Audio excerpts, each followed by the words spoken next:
Okay. So the lever. Yeah. Oh, push it down. So we got the rear end. Up! Nope. Go up with it. Nope. Go up. What are Button. you doing, Jared? I thought well, got the axle underneath. So Jared's gonna start letting the car down. Scoot back, dude.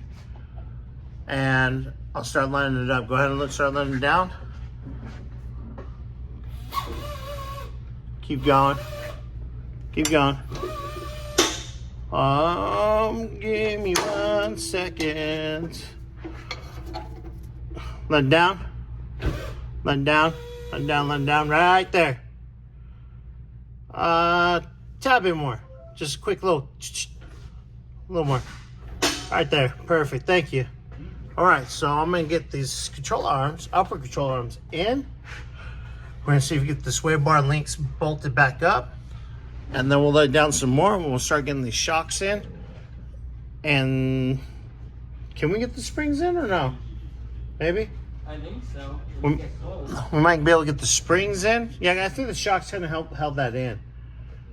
But I'm worried about the lower control arms. We'll work on that. So we'll show you a little as we go. Guys, look at that. Arms are basically in. I'm gonna do the sway bar links here in a little bit.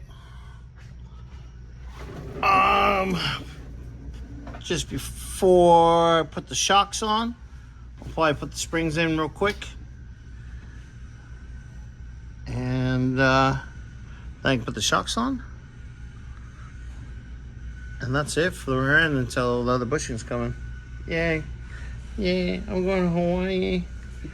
Okay guys, well, give me a little bit and I'll get some more work done.